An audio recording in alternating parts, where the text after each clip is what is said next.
Hello students, welcome to your Vidur academy.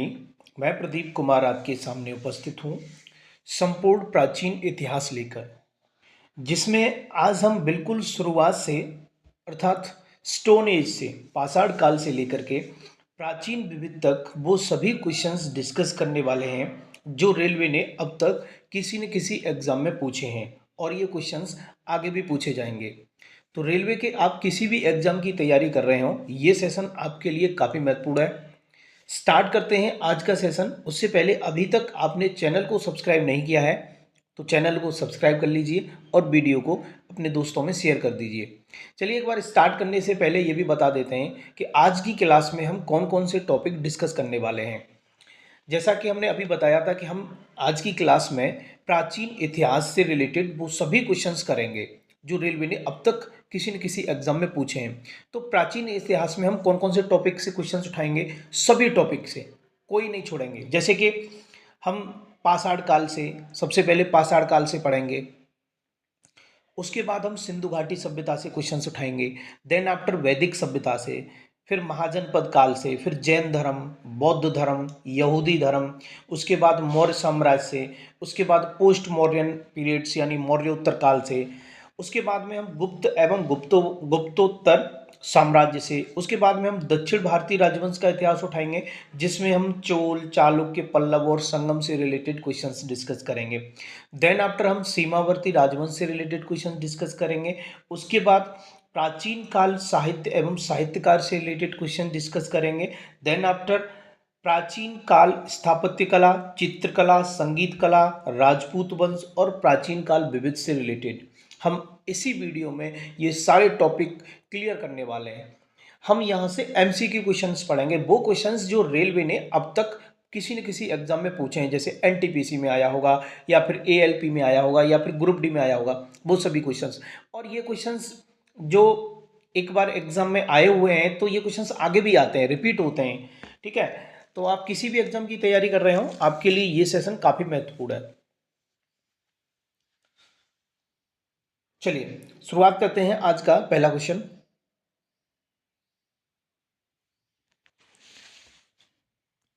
इनमें से कौन सा पाषाण युग स्टोन एज के तीन प्रमुख कालों के अंतर्गत नहीं आता है?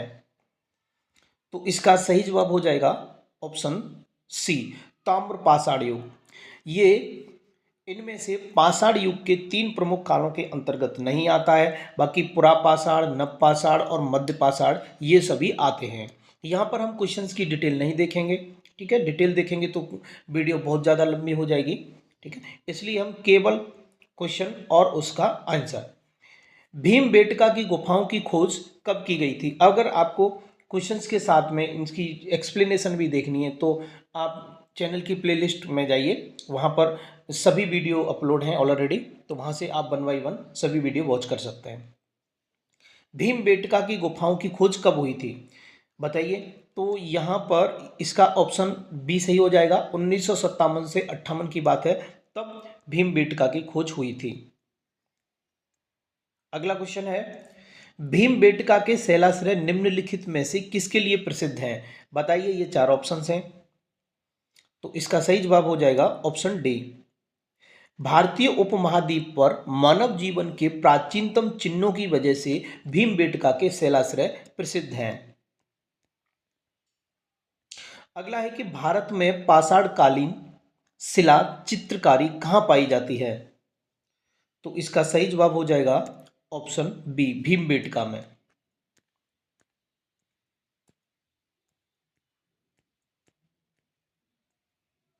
निम्नलिखित में से कौन सा मानव गतिविधियों एवं सभ्यता के प्राक ऐतिहासिक काल का सही कालानुक्रम है? बताइए कौन सा सही है? तो इसका सही जवाब हो जाएगा ऑप्शन ए, पुरापाषाण काल, देन आफ्टर मध्य पाषाण काल और देन आफ्टर नवपाषाण काल। अब जो क्वेश्चंस हम डिस्कस करेंगे ये क्वेश्चंस होंगे इंडस सिविलाइजेशन यानी सिंधु घाटी सभ्यता से रिलेटेड क्वेश्चंस। सिंधु घाटी सभ्यता के समय में शिल्प निर्माण के लिए सीप कहाँ से प्राप्त किए जाते थे? तो इसका सही जवाब हो जाएगा ऑप्शन सी, नागेश्वर से।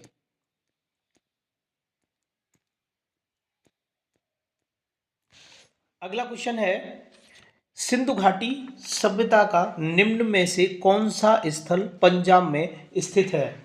तो इसका सही जवाब हो जाएगा ऑप्शन डी, रोपड़। हड़प्पा की अधिकांश मानक मोहरें डैश नामक एक प्रकार के मुलायम पत्थर से बनी होती थीं, जो 2x2 विमा के साथ वर्गाकार आकृति का होता था तथा जिसका उपयोग व्यावसायिक उद्देश्यों के लिए किया जाता था। तो इसका सही जवाब हो जाएगा ऑप्शन सी, स्टेएटाइट। अगला क्वेश्चन है, धौलावीरा किस राज्य में है? तो इसका सही जवाब हो जाएगा ऑप्शन ए, गुजरात में। धौलावीरा एक पुरातात्विक स्थान है, यह किस समयावधि से जुड़ा हुआ है? तो इसका सही जवाब हो जाएगा ऑप्शन सी, सिंधु घाटी सभ्यता से। मोहनजोदड़ो में पाया गया विशाल स्नानागार यानी द ग्रेट बाथ एक विशाल डैश था, क्या था ये? तो इसका सही जवाब हो जाएगा एक आयताकार टैंक, डी करेक्ट है।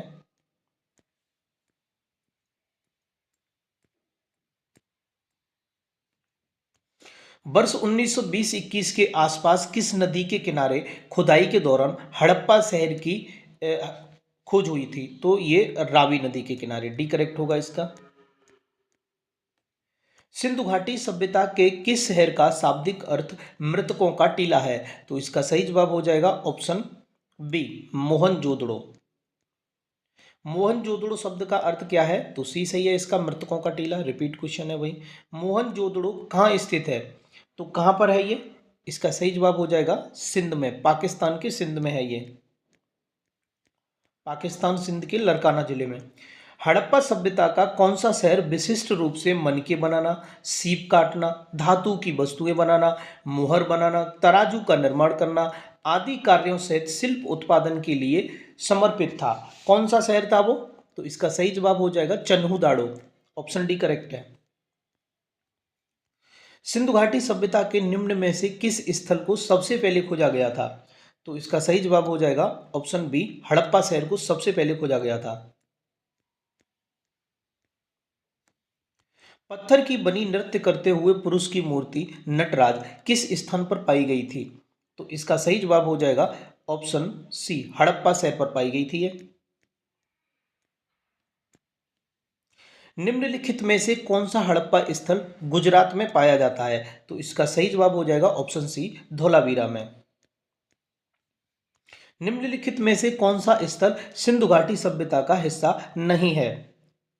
तो इसका सही जवाब हो जाएगा ऑप्शन डी, उरूक। ये सिंधु घाटी सभ्यता का नहीं है।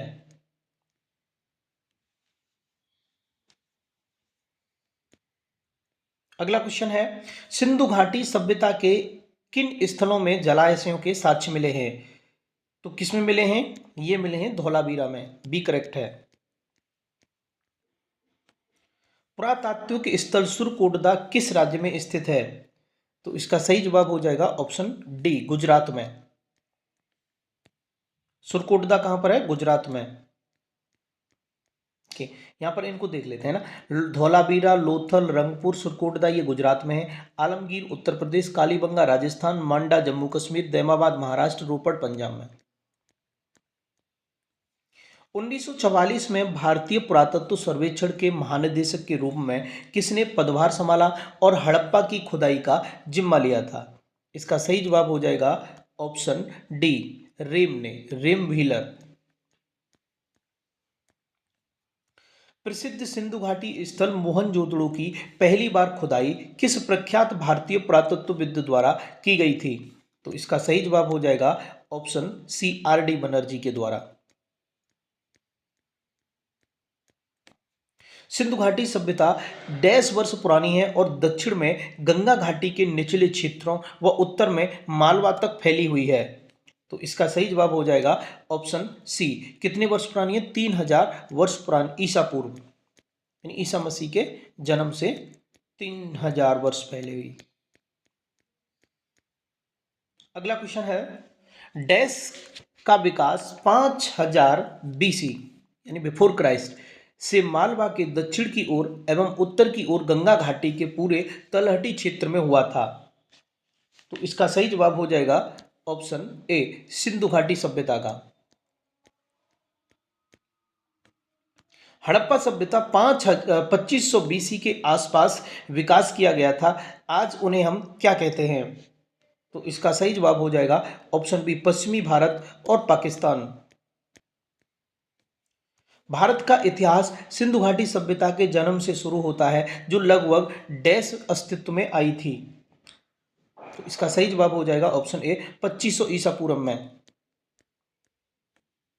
सिंधु घाटी सभ्यता की सबसे महत्वपूर्ण विशेषता क्या थी? तो इसका सही जवाब हो जाएगा ऑप्शन सी ईंटों के बने भवन। ये इसकी महत्वपूर्ण विशेषता थी। सिंधु घाटी सभ्यता क्या है? तो इसका सही जवाब हो जाएगा ऑप्शन डी कांस्य युगीन सभ्यता।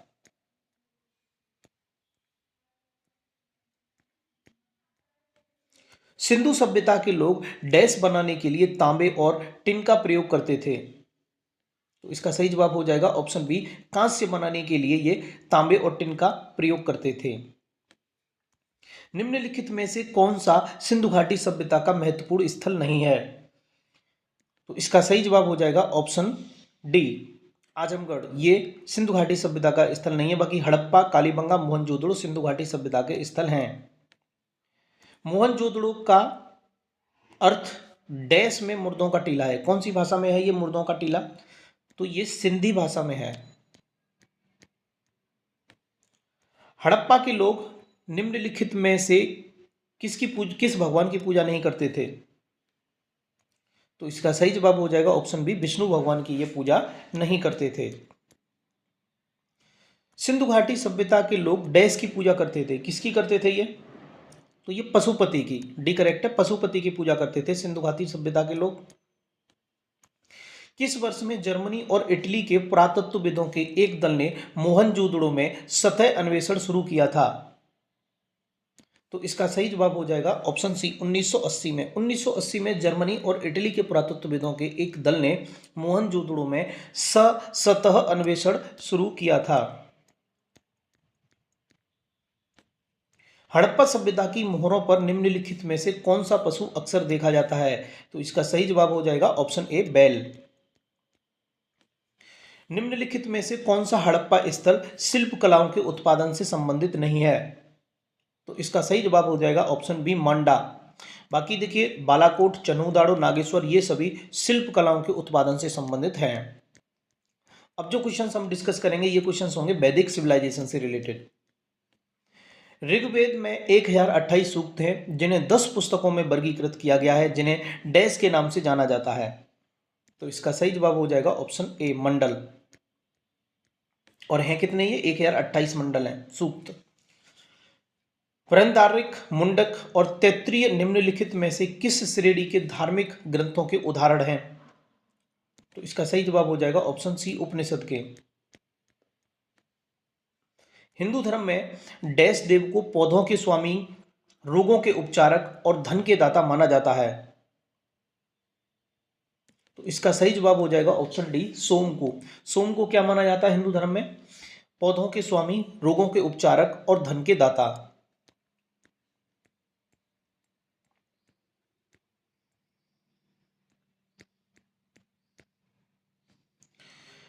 निम्न में से कौन सी हिंदू धर्म की प्रमुख दार्शनिक विचारधारा है? तो इसका सही जवाब हो जाएगा ऑप्शन डी वैशेषिक।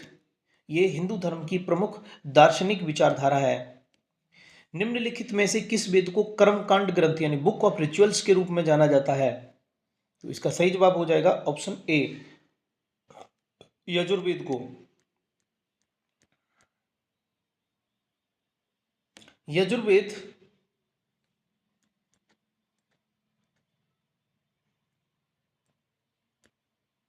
यजुर्वेद डैश से संबंधित है। किससे है? तो ये यज्ञ के अनुष्ठानों से संबंधित है, बी करेक्ट है इसका। यजुर्वेद की कितनी शाखाएं? दो।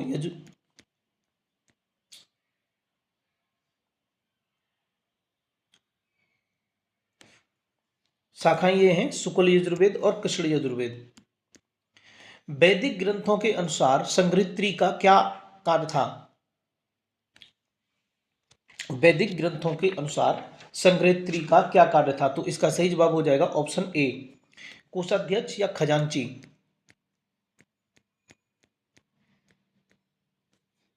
हिंदू धर्म पुरुषार्थ जीवन के लक्ष्य के माध्यम से जीवन में पूर्ण भागीदारी को प्रोत्साहित करता है। निम्न में से कौन सा एक पुरुषार्थ नहीं है? तो इसका सही जवाब हो जाएगा ऑप्शन ए, काम। पुरुषार्थ नहीं है, बाकी सत्व, अर्थ, मोक्ष ये पुरुषार्थ है। 4 पुरुषार्थ बताए गए हैं: धर्म, अर्थ, काम और मोक्ष। निम्नलिखित में से कौन सा ग्रंथ वैदिक साहित्य का हिस्सा नहीं है? तो इसका सही जवाब हो जाएगा पिटक। ये वैदिक साहित्य का हिस्सा नहीं है, बाकी आरण्यक, उपनिषद, ब्राह्मण ये सभी वैदिक साहित्य के हिस्से हैं।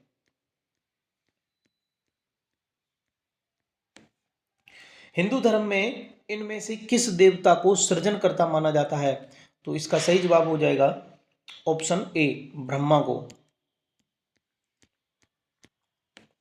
ऐत्रेय उपनिषद डैश के ऐत्रेय आरण्यक की दूसरी पुस्तक के चौथे, पांचवें और छठे अध्याय से संबंधित है और इसे सबसे पुराना उपनिषद माना जाता है। इसका सही जवाब हो जाएगा ऑप्शन ए, ऋग्वेद को।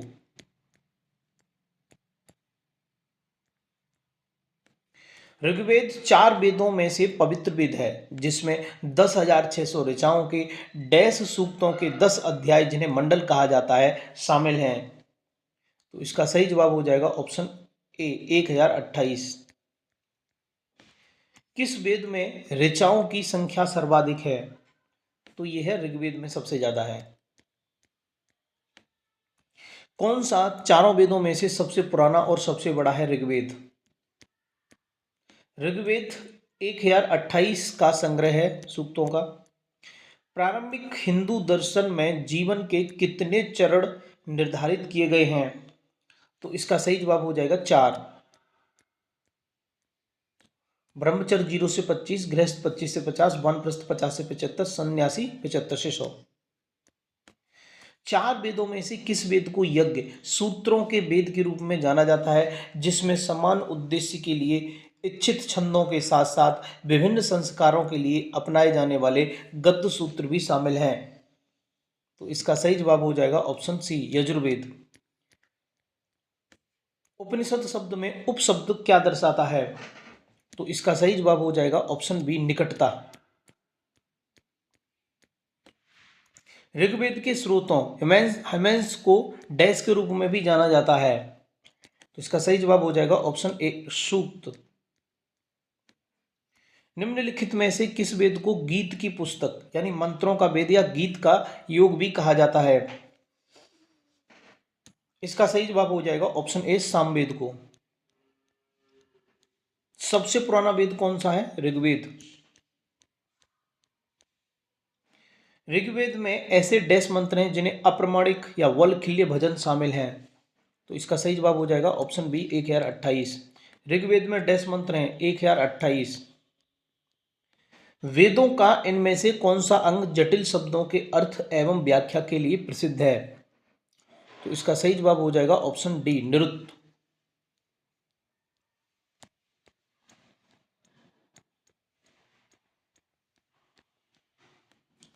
भारत का राष्ट्रीय आदर्श वाक्य सत्यमेव जयते अर्थात सत्य की हमेशा विजय होती है किस प्राचीन भारतीय शास्त्र उद्धत से एक मंत्र है?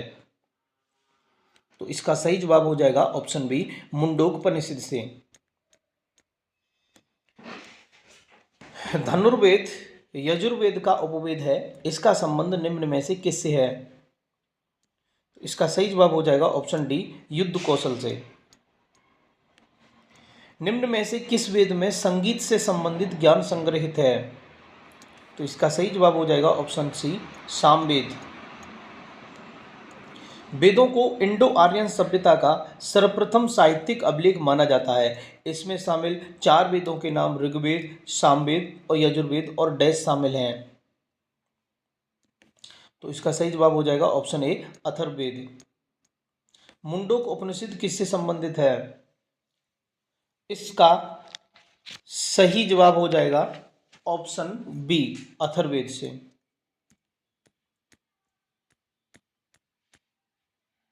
भारत की वैदिक काल अवधि कब से कब तक मानी जाती है? तो ये मानी जाती है 1500 से 500 बीसी। कहीं कहीं आपको 1500 से 600 बीसी भी देखने को मिल सकता है। निम्नलिखित में से कौन सा वेद जादुई अनुष्ठानों और वशीकरण के बारे में बताता है? अथर्ववेद।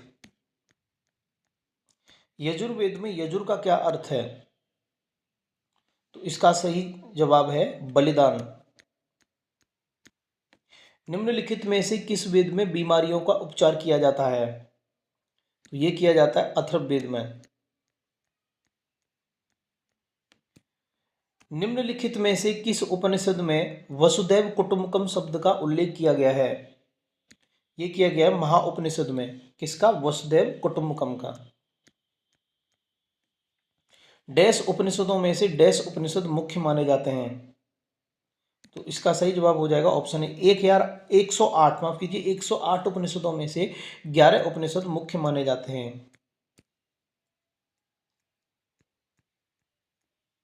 डैश सबसे पुराना उपनिषद है? तो ये कौन सा है? ऑप्शन डी छांदोग्य उपनिषद सबसे पुराना उपनिषद है। प्रारंभ भारतीय दार्शनिक के अनुसार प्रत्येक वस्तु डैश मूल तत्वों से बनी है? तो इसका सही जवाब हो जाएगा ऑप्शन डी 5 मूल तत्वों से। कौन कौन से हैं ये 5 मूल तत्व? आकाश, वायु, अग्नि, जल और पृथ्वी। कठोपनिषद में नचकेता नामक एक किशोर और देवता के बीच हुई बातचीत दर्ज है। निम्नलिखित में से कौन सा देवता नचकेता से बात करता है? यहाँ पर भगवान यम। अब जो क्वेश्चंस हम डिस्कस करेंगे ये क्वेश्चंस होंगे महाजनपद काल से रिलेटेड। इनमें से गलत जोड़ी का चयन करवा रहा है। तो मौर्य वंश की स्थापना किसने की थी? चंद्रगुप्त मौर्य ने। और गुप्त नहीं, बिंबिसार गुप्त का नहीं था। गुप्त की स्थापना, गुप्त वंश की स्थापना तो श्रीगुप्त ने की थी ना। तो इसका सही जवाब हो जाएगा ऑप्शन बी। मौर्य वंश से चंद्रगुप्त मौर्य ऐसे दे रहा है ये, संस्थापक नहीं। मौर्य से चंद्रगुप्त मौर्य, हालांकि ये फाउंडर भी हैं। चोल वंश के कौन थे राजा? और कुषाण वंश के कनिष्क। बिंबिसार कहाँ का राजा था? तो इसका सही जवाब हो जाएगा मगध।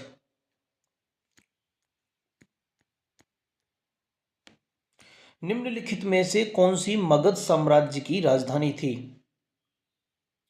कौन सी थी? राजगीर। आर्य संस्कृति के सर्वोच्च काल में गंगा घाटी के जनपद जो संख्या में 16 थे महाजनपद बन गए। प्राचीन काल में अवध को किस नाम से जाना जाता था? अवध को कौशल के नाम से जाना जाता था। अब जो क्वेश्चंस हम डिस्कस करेंगे ये क्वेश्चंस होंगे जैनिज्म से रिलेटेड। 19वीं शताब्दी में निर्मित अजमेर का सोनी जी की नसिया मंदिर डैश भगवान को समर्पित है? तो ये किसको है? ये भगवान ऋषभ देव को समर्पित है अजमेर का सोनी जी की नसिया मंदिर। जैन धर्म से संबंधित जल मंदिर का निर्माण किसने करवाया था? तो ये करवाया था राजा नंदीवर्धन ने। किसने करवाया था? राजा नंदीवर्धन ने। जैन धर्म से निर्मित है जल मंदिर।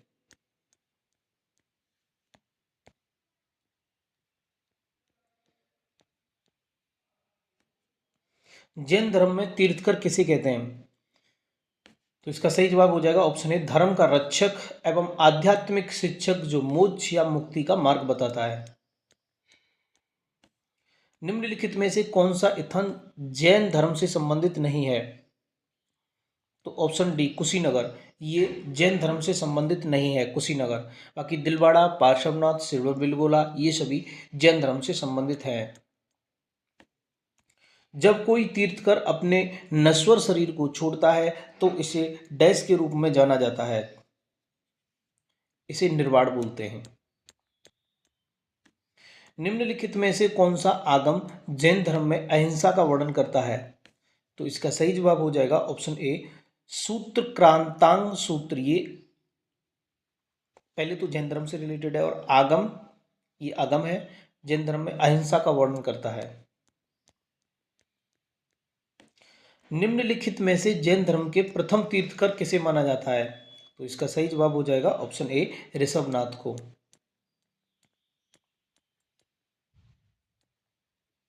वर्धमान महावीर कौन से नंबर के तीर्थ करते? तो इसका सही जवाब हो जाएगा ऑप्शन सी, 24वें।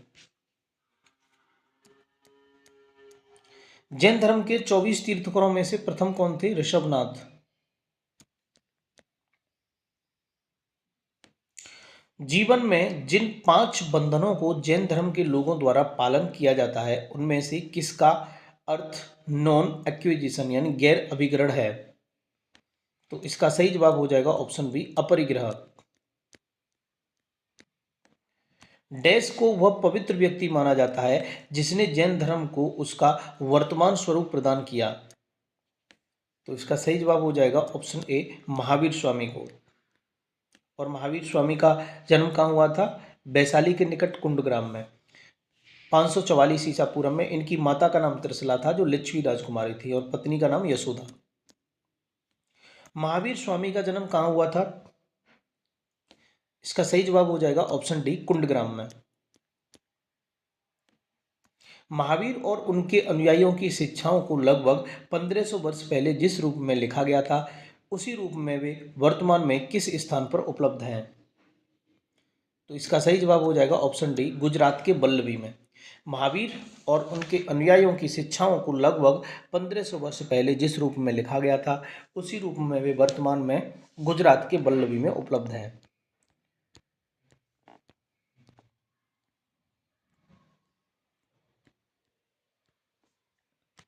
जैन संगतियां प्रथम चतुर्थ शताब्दी ईसा पूर्व पाटलिपुत्र में स्थूलभद्र ने अध्यक्षता की थी।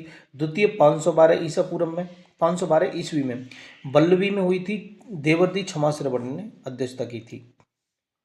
जैन धर्म में जैन शब्द संस्कृत शब्द जिन से लिया गया है जिसका अर्थ है डैश, अर्थात जिसने सभी मानवीय भावावेशों पर विजय प्राप्त कर ली हो। तो इसका सही जवाब हो जाता है ऑप्शन ए, विजेता। जैन धर्म का तीर्थ स्थल पालीताड़ा मंदिर निम्नलिखित में से किस राज्य में स्थित है? तो इसका सही जवाब हो जाएगा ऑप्शन बी, गुजरात में। पालीताड़ा मंदिर कहाँ है? गुजरात में। और यह मंदिर एक महान जैन संरक्षक कुमारपाल सोलंकी ने 11वीं शताब्दी में बनवाया था। इस पालीताना शहर को मंदिरों का शहर भी माना जाता है। दिगंबर संप्रदाय इनमें से किस धर्म से संबंधित है? तो इसका सही जवाब हो जाएगा ऑप्शन डी, जैन धर्म से।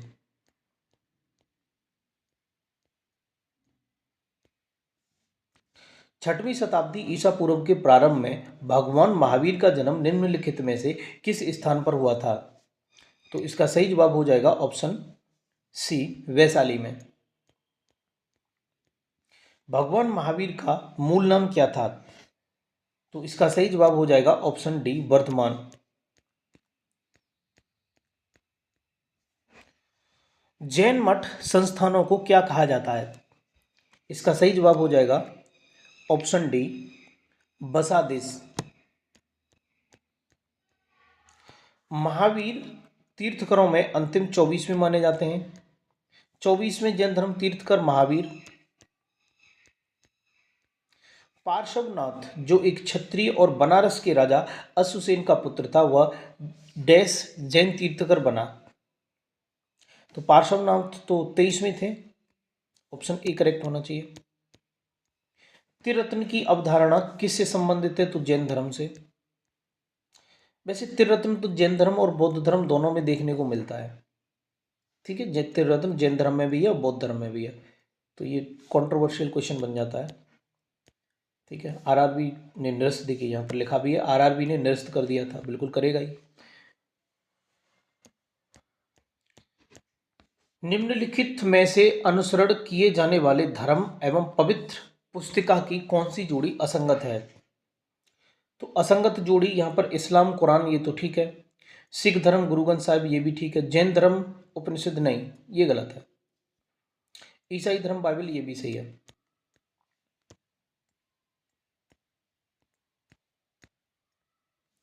शब्द श्वेतांबर डैश से जुड़ा हुआ है, तो ये जैन धर्म से है। अब जो क्वेश्चन हम डिस्कस करेंगे ये होंगे बुद्धिज्म से संबंधित। बुद्ध ने अपना प्रथम उपदेश सारनाथ में अपने 5 शिष्यों को दिया था, जिसे धर्म चक्र प्रवर्तन के नाम से जाना जाता है। वैशाली में द्वितीय बौद्ध संगति डैश के द्वारा संचालित की गई थी। तो द्वितीय बौद्ध संगति किसके द्वारा ये की गई थी? कालाशोक के द्वारा। बुद्ध संगतियां बहुत इंपॉर्टेंट है, आप देख लीजिए एक बार इनको। प्रथम संगति हुई थी, ये इसकी अध्यक्षता की थी महाकश्यप ने, और अजात शत्रु के शासन में हुई थी राजगृह में। द्वितीय बौद्ध संगति वैशाली में हुई थी। कालाशोक उस समय शासक था और इसकी अध्यक्षता सवाकामी ने की थी।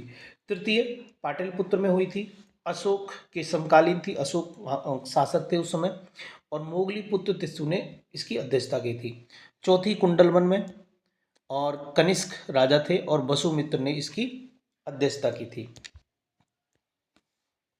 अगला क्वेश्चन है, थेरी गाथा एक बौद्ध ग्रंथ है जो डैश का हिस्सा है। यह भिक्षुओं द्वारा रचित छंदों का संग्रह है। तो इसका सही जवाब हो जाएगा ऑप्शन बी, सुत्त पिटक। क्या है? थेरी गाथा क्या है? एक बौद्ध ग्रंथ है जो सुत्त पिटक का हिस्सा है और भिक्षुओं द्वारा रचित छंदों का संग्रह है।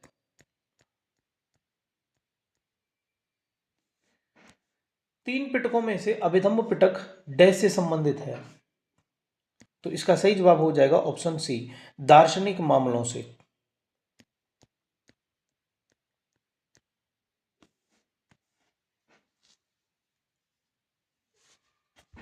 माना जाता है कि गौतम यानी सिद्धार्थ ने अंतिम ज्ञान प्राप्ति के लिए बोध गया जाने से पहले 6 साल तक डैश स्थान पर शुद्ध चित्त से ध्यान किया था।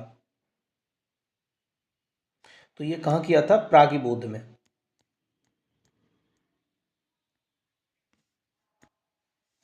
त्रिपिटक इनमें से किस धर्म का पवित्र ग्रंथ है? तो बौद्ध धर्म का।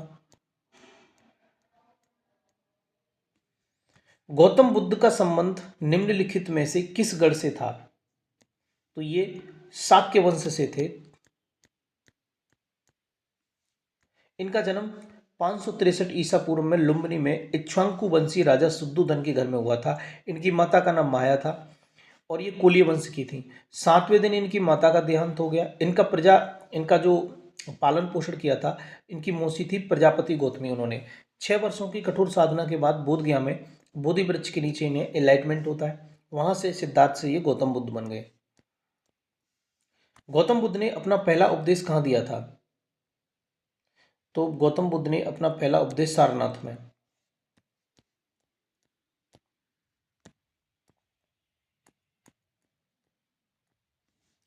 गौतम बुद्ध को ज्ञान की प्राप्ति निम्नलिखित में से किस शहर में हुई थी? तो ये बोधगया में हुई थी। बी करेक्ट है। 483 ईसा पूर्व में ये 80 वर्ष की आयु में कुशीनगर में इनका महापरिनिर्वाण हो गया था। निम्नलिखित में से कौन सा बौद्ध धर्म से संबंधित एक पवित्र ग्रंथ है? तो इसका सही जवाब हो जाएगा ऑप्शन डी, त्रिपिटक। इनमें से कौन सा शब्द सामान्यतः एक बौद्ध मठ को संदर्भित करता है जिसमें बौद्ध भिक्षु रहते हैं? तो इसका सही जवाब हो जाएगा ऑप्शन ए, विहार। निम्नलिखित में से किस स्थान पर गौतम बुद्ध ने आत्मज्ञान प्राप्त किया था? तो इसका सही जवाब हो जाएगा ऑप्शन सी, बोधगया में। सुत्त पिटक के संदर्भ में निम्नलिखित में से कौन सा कथन सही है? तो इसका सही जवाब हो जाएगा ऑप्शन बी, मगध के शासक और बुद्ध के बीच की बातचीत से संबंधित है सुत्त पिटक। हीनयान और महायान किस धर्म के पंथ हैं? ये हैं बौद्ध धर्म के। सिंह चतुर्मुख स्तंभ कहाँ स्थित है? ये स्थित है सारनाथ में, सिंह चतुर्मुख स्तंभ। बोधिसत्व की अवधारणा इनमें से किस से संबंधित है? तो इसका सही जवाब हो जाएगा ऑप्शन डी, महायान बौद्ध धर्म से। बोधिसत्व की अवधारणा किससे संबंधित है? महायान बौद्ध धर्म से। विनय और सुत्त पिटक इनमें से किसकी शिक्षाओं के संकलन है? तो ये हैं गौतम बुद्ध की शिक्षाओं के, विनय और सुत्त पिटक। गौतम बुद्ध के निम्नलिखित उपदेशों में से किसे अग्नि उपदेश यानी फायर सरमन के रूप में जाना जाता है? इसका सही जवाब हो जाएगा ऑप्शन सी, अनाथ लखना सुत्त को। इसको फायर सरमन के रूप में जाना जाता है।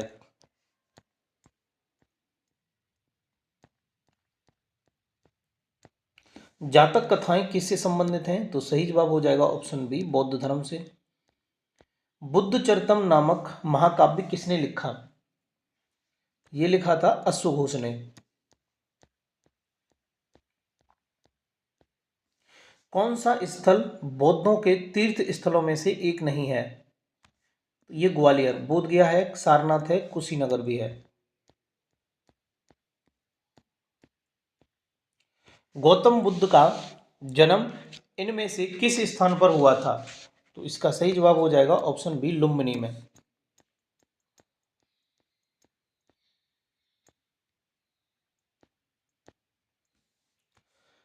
उस बौद्ध ग्रंथ का नाम बताइए जिनमें भिक्षुओं के नियमों का उल्लेख है। तो इसका सही जवाब हो जाएगा ऑप्शन बी, विनय पिटक। स्तूप क्यों बनाए जाते हैं? तो इसका सही जवाब हो जाएगा पवित्र स्मृति चिन्ह रखने के लिए।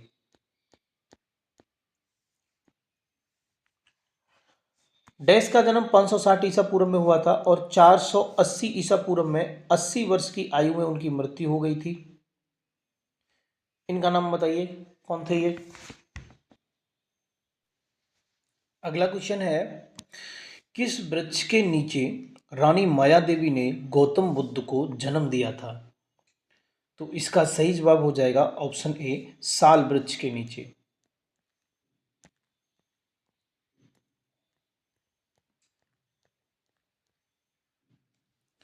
बौद्ध धर्म की नींव डैश महान सच्चाइयों एवं अंगीय पथ पर आधारित है।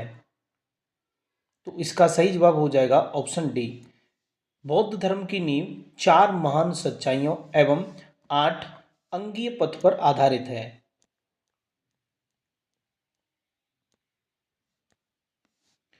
निम्नलिखित में से कौन सा भगवान बुद्ध की 4 महान सच्चाइयों में नहीं है? तो इसका सही जवाब हो जाएगा ऑप्शन सी, यदि इच्छाओं से छुटकारा नहीं मिलता है तो दुखों से निवारण हो सकता है। बाकी संसार दुखों का घर है, दुख कारण इच्छा है, दुख का कारण इच्छा, यह 8 फोल्ड पथ के पालन से किया जा सकता है। ये भगवान बुद्ध की 4 शिक्षाओं में से 3 शिक्षाएं तो हैं लेकिन सी नहीं है। त्रिपिटक पवित्र धर्म ग्रंथ कौन सी धर्म से संबंधित है? तो ये बौद्ध धर्म से संबंधित है त्रिपिटक। त्रिपिटक डैश उपदेशों का सबसे पहला संग्रह है? तो बौद्ध धर्म का।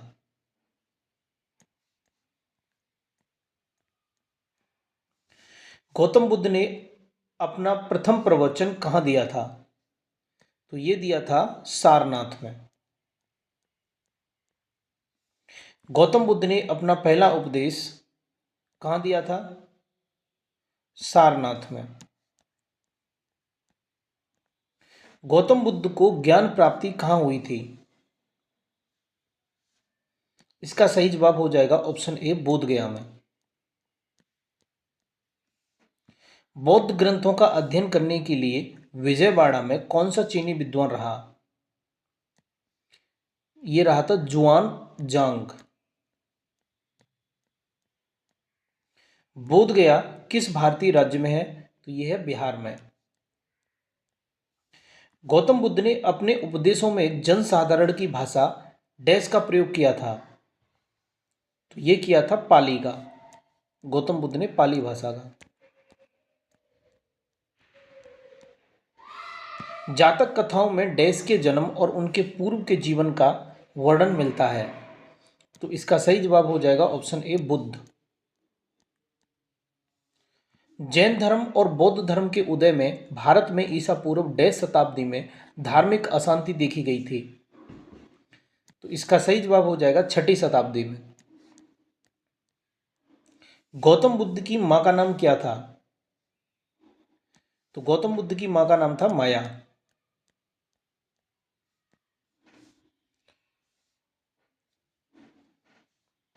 बौद्ध धर्म में दिए गए आचार के नियम डैश और पंचशील सिद्धांत के नाम से जाने जाते हैं। इस क्वेश्चन का आंसर क्या होगा, आप कमेंट बॉक्स में टाइप करके बताइए। इस क्वेश्चन को आरआरबी द्वारा कैंसिल कर दिया गया था। आपके हिसाब से क्या हो सकता है, आप बताइए। ये इसके ऑप्शंस हैं, ठीक है।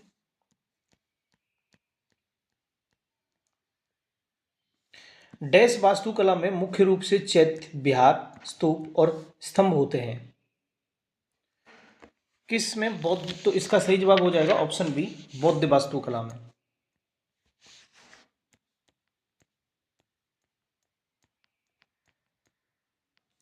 बौद्ध तीर्थ स्थान दांत का मंदिर कहाँ पर स्थित है? तो यह है श्रीलंका में। दांत का मंदिर श्रीलंका में। अगला है बोरोबुडुर बौद्ध मंदिर। बोरोबुडुर बौद्ध मंदिर कहाँ स्थित है ये? तो ये है इंडोनेशिया में।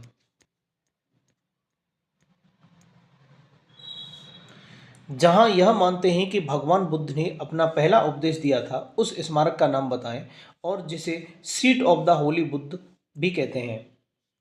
तो इसका सही जवाब हो जाएगा ऑप्शन ए, धम्बेक स्तूप सारनाथ। निम्नलिखित में से कौन सा एक बुद्ध की शिक्षाओं का संग्रह है? तो इसका सही जवाब हो जाएगा ऑप्शन डी, त्रिपिटक।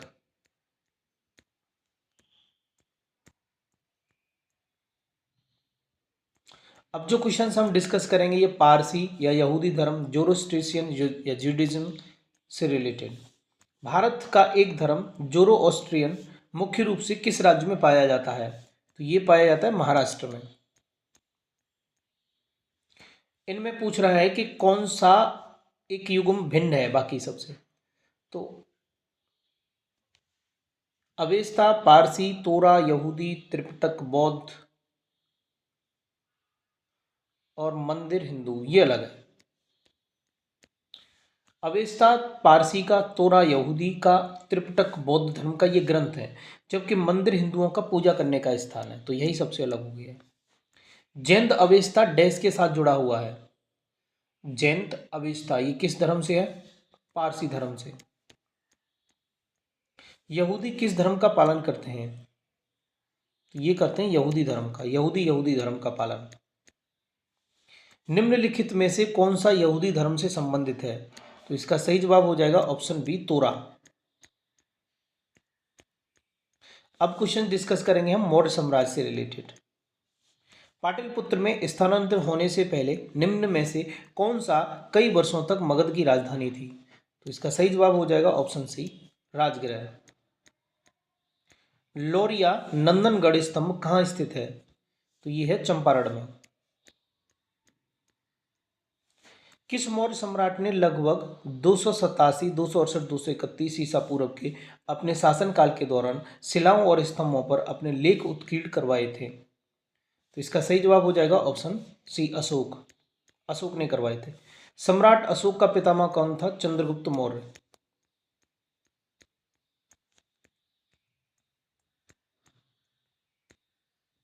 निम्न में से कौन सा स्थल आधुनिक गुजरात में स्थित है जहां अशोक के शिलालेख अवस्थित हैं? तो यह गिरनार।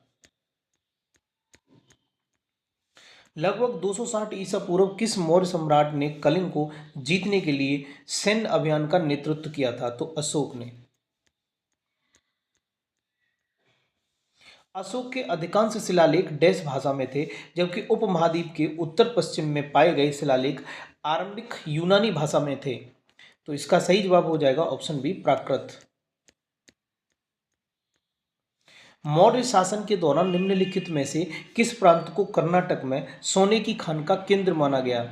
तो इसका सही जवाब हो जाएगा option A, Swarnagiri. Seleucus Nicator नामक डैश शासक द्वारा मेगास्थनीज नामक राजदूत को चंद्रगुप्त मौर्य के दरबार में भेजा गया था। तो इसका सही जवाब हो जाएगा ऑप्शन कौन सा होगा? डी, ऑप्शन डी, यूनानी।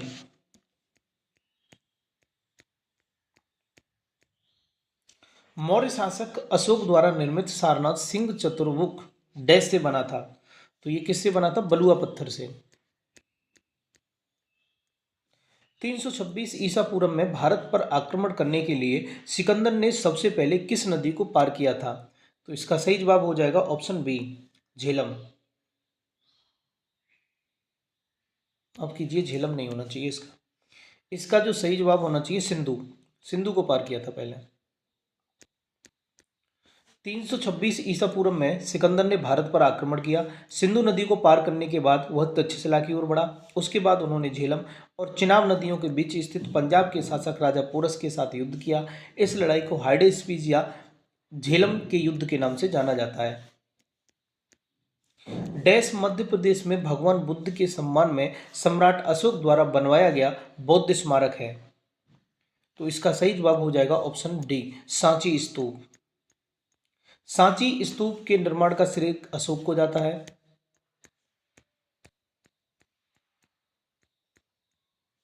बौद्ध धर्म से संबंधित प्रख्यात भवन संरचना धामे के स्तूप का निर्माण मूलतः डैश वंश के शासनकाल के दौरान कराया गया था?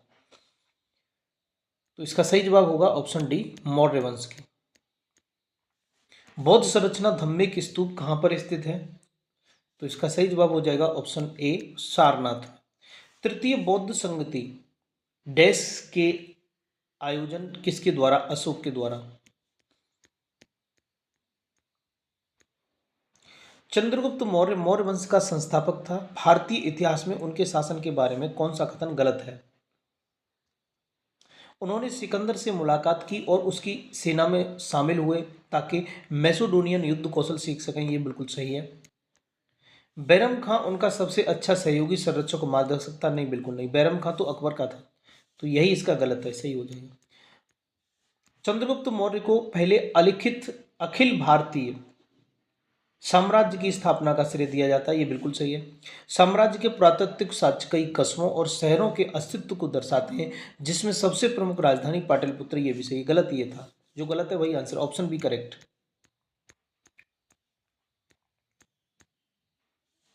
अशोक तर्क सिद्ध रूप से प्रारंभिक भारत के सबसे प्रसिद्ध शासक थे जिसने कलिंग पर विजय प्राप्त की थी। वे किसके पोते थे? चंद्रगुप्त मौर्य के।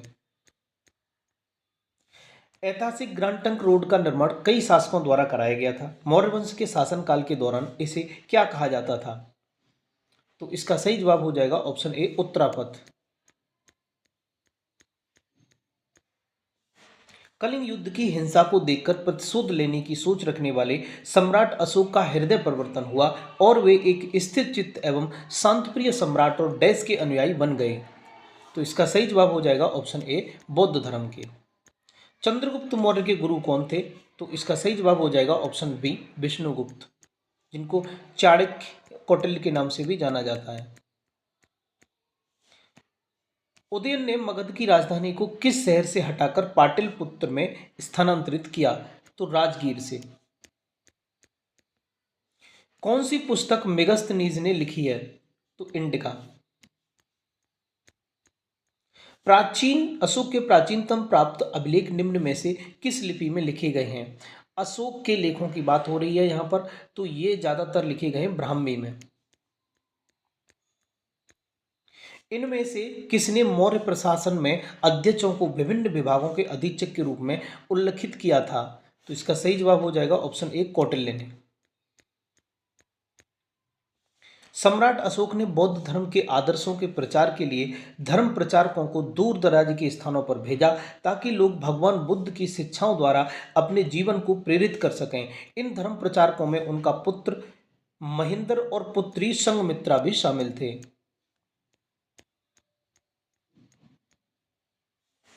निम्नलिखित में से कौन सा राजा संघमित्रा और महेंद्र वर्मन के पिता थे? तो इसका सही जवाब हो जाएगा ऑप्शन सी, अशोक। डैश ने धर्म विजया धार्मिकता द्वारा विजय की नीति विकसित की थी? तो इसका सही जवाब हो जाएगा अशोक ने। अशोक के शासनकाल की सबसे महत्वपूर्ण घटना कलिंग आधुनिक युग में डैश पर विजय थी, जो उनके जीवन का एक महत्वपूर्ण परिवर्तन सिद्ध हुआ। इसका सही जवाब हो जाएगा उड़ीसा। आधुनिक युग में उड़ीसा है वो। अशोक ने डैश के युद्ध के बाद बौद्ध के उपदेशों को अपना लिया था, तो कलिंग के युद्ध के बाद। प्रसिद्ध कलिंग युद्ध ने सम्राट अशोक को युद्ध छोड़ने और बौद्ध धर्म अपनाने के लिए प्रेरित किया था। यह युद्ध उड़ीसा में कब लड़ा गया था? तो ये कब लड़ा गया था? ये लड़ा गया था 261 बीसी में।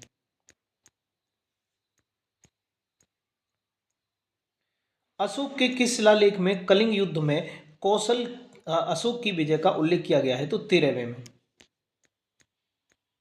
चंद्रगुप्त का पुत्र कौन था? बिंदुसार। मौर्य साम्राज्य के सिंहासन पर बैठने वाला दूसरा शासक था। सम्राट अशोक किसका पुत्र था? बिंदुसार का पुत्र था और ये मौर्य वंश से संबंधित था। सम्राट अशोक किसके उत्तराधिकारी थे? बिंदुसार के। सम्राट अशोक ने पत्थर के स्तंभों, पत्थर के तख्तों पर अपने डैश आदेश उत्कीर्ण करवाकर अपने राज्य के प्रमुख स्थानों पर स्थापित किया ताकि लोग तदनुसार आचरण कर सकें। तो इसका सही जवाब हो जाएगा ऑप्शन बी 14। अशोक महान डैश से संबंधित थे? तो मौर्य वंश से। महान सम्राट अशोक किस वंश से थे? मौर्य वंश से। डैश मौर्य साम्राज्य की राजधानी थी? तो ये थी पाटलिपुत्र। कौटिल्य का अर्थशास्त्र हमें डैश प्रशासन के बारे में जानकारी देता है? मौर्य के प्रशासन के बारे में। चाणक्य का एक अन्य नाम क्या था? विष्णुगुप्त। मेगस्थनीज भारत आने वाले सबसे शुरुआती खोजकर्ताओं में से एक था। उसका संबंध किस देश से था? तो मेगस्थनीज कहां से था? यूनान से। सम्राट अशोक ने अपने राज्यकाल के 12 वर्ष में एक विशेष अधिकारी की नियुक्ति की जो भूमि का सर्वेक्षण करता था तथा भू अभिलेखों का रखरखाव करता था और न्याय का पालन करता था। इन अधिकारियों को डैश कहा जाता था? तो इसका सही जवाब हो जाएगा ऑप्शन रज्जुक। इनको रज्जुक कहा जाता था। किस राजा की कहानी मुद्रा राक्षस नाटक का विषय है? तो ये किस राजा की है? चंद्रगुप्त मौर्य की मुद्रा राक्षस।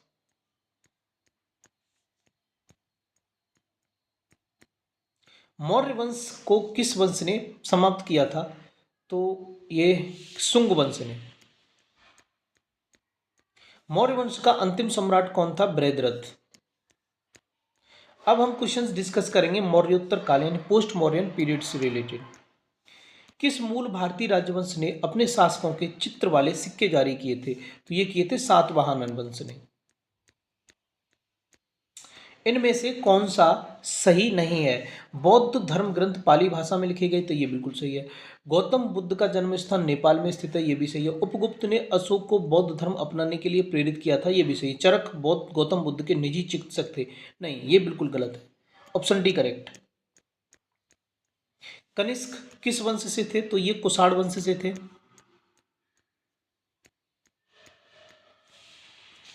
कनिष्क डैश वंश का सम्राट था? तो अभी पढ़ा था हमने, ये किस वंश का था? कुषाण वंश का। शक युग का प्रारंभ हुआ था 78 ईसा पूर्व से। शकयुग 78। कुषाण राजाओं में सबसे मशहूर कौन सा था? कनिष्क, जो कुषाण राजवंश में तीसरा शासक था।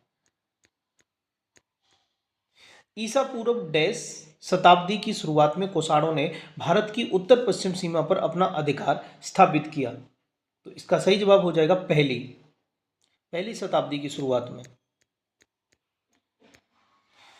ओडिशा के उदयगिरी से हाथी गुम्फा शिलालेख कलिंग के राजा खारवेल ने लिखा था?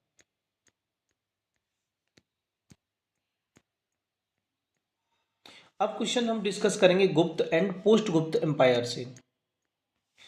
प्रयाग प्रशस्ति, जिसे इलाहाबाद स्तंभ शिलालेख के रूप में जाना जाता है, हमें डैश की उपलब्धियों के बारे में जानकारी देता है? तो किसके? समुद्रगुप्त के। प्रयाग प्रशस्त समुद्रलेख समुद्रगुप्त। हर्षवर्धन निम्नलिखित में से किस वंश से संबंधित था? तो ये हर्षवर्धन तो ये होना चाहिए पुष्यभूति वंश। और इसका शासनकाल 606 से 647। रविकीर्ति का ऐहोल शिलालेख पुलकेशन द्वितीय के डैश पर विजय के बारे में विस्तार से वर्णन करता है। तो इसका सही जवाब हो जाएगा ऑप्शन डी, हर्ष। निम्नलिखित में से कौन हर्षवर्धन के शासनकाल में भारत आया था? तो कौन आया था? ये आया था ह्वेनसांग। ऑप्शन ए सही है, ह्वेनसांग। हर्षवर्धन के शासनकाल में ह्वेनसांग, चंद्रगुप्त द्वितीय के शासनकाल में फाहियान, मोहम्मद बिन तुगलक के में इब्न बतूता, महमूद गजनबी के अलबरूनी और मारवर्मन कुलशेखर के मार्को पोलो।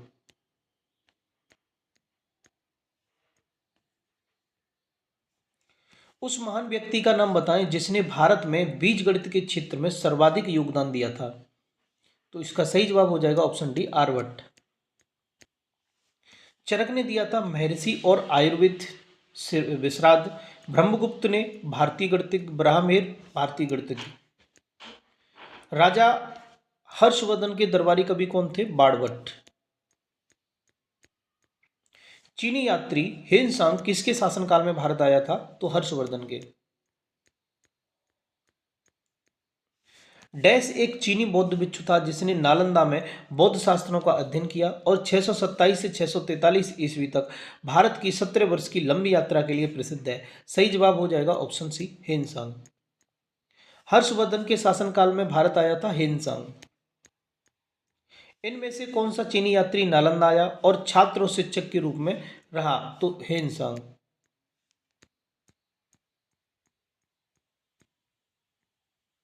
बाणभट्ट किस राजा के दरबारी कवि थे? हर्षवर्धन के। निम्नलिखित में से कौन चंद्रगुप्त द्वितीय के 9 रत्नों में से एक है? तो इसका सही जवाब हो जाएगा ऑप्शन ए, बरहामेर। इनमें से भारत का नेपोलियन किसे कहा जाता है? समुद्रगुप्त को। प्राचीन भारतीय इतिहास के सबसे महत्वपूर्ण शासक में से एक चंद्रगुप्त द्वितीय की पुत्री का नाम बताओ। तो इसका सही जवाब हो जाएगा ऑप्शन बी, डी, प्रभावती गुप्त। चंद्रगुप्त द्वितीय की पुत्री का नाम प्रभावती गुप्त। विक्रमादित्य किस प्रसिद्ध गुप्त शासक का एक अन्य नाम है? विक्रमादित्य। तो ये चंद्रगुप्त द्वितीय का। विक्रमादित्य की बात हो रही है, किस प्रसिद्ध शासक का है? चंद्रगुप्त द्वितीय का, बिल्कुल। सुप्रसिद्ध मेघदूत ये किसने लिखी है? ये लिखी है कालिदास ने।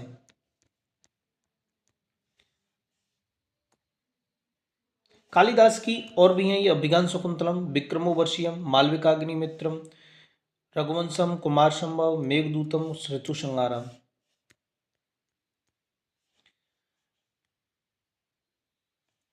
प्रशस्ति में किस राजवंश के शासकों ने अपनी उपलब्धियां लिखी? तो इसका सही जवाब हो जाएगा गुप्त वंश।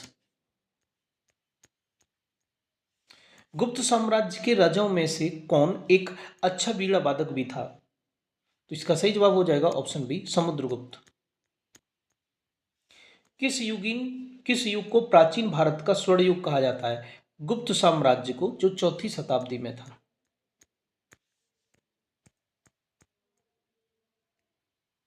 किस काल को भारतीय इतिहास का स्वर्ण काल? तो गुप्त काल को।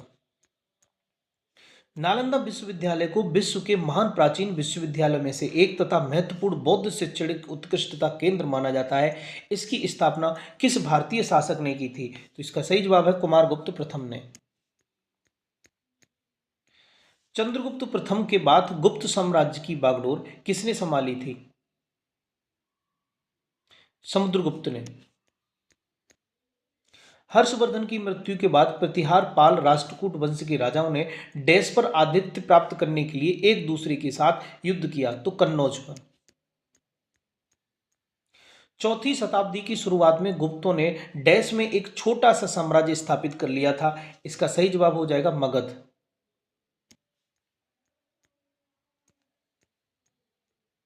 निम्नलिखित में से कौन सा नगर गुप्त वंश की राजधानी था?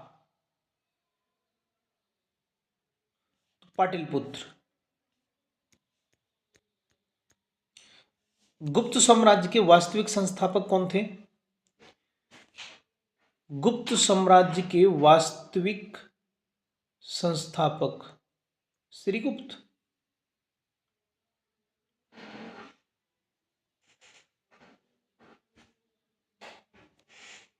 वैसे वास्तविक संस्थापक तो चंद्रगुप्त प्रथम को माना जाता है, लेकिन चंद्रगुप्त प्रथम तो ऑप्शन में है ही नहीं, फिर तो हमें श्रीगुप्त ही लगाना पड़ेगा। गुप्त वंश का वास्तविक संस्थापक श्रीगुप्त था, जिसने महाराजा की उपाधि भी धारण की थी। और श्रीगुप्त के बाद उसका पुत्र घटोत्कच गुप्त वंश का शासक बना। इसके बाद चंद्रगुप्त प्रथम राजा बना, जो गुप्त वंश का शक्तिशाली शासक था। और चंद्रगुप्त प्रथम को ही गुप्त वंश का वास्तविक संस्थापक माना जाता है, लेकिन ऑप्शन में नहीं दिया। गुप्त काल के दौरान चीन के किस यात्री ने भारत का भ्रमण किया था? फायन। हर्षवर्धन राज्यसभा हर्षवर्धन के राज्यसभा कवि कौन थे? बाणभट्ट। हर्ष की मृत्यु के बाद 7वीं शताब्दी के आसपास डैश प्रभुत्व में आए और उनके काल को भारत के अंधे युग के रूप में जाना गया। तो इसका सही जवाब हो जाएगा ऑप्शन ए, राजपूत। हर्ष की मृत्यु के बाद में राजपूत आए प्रभुत्व में, और इनके काल को भारत में अंधे युग के रूप में जाना जाता है।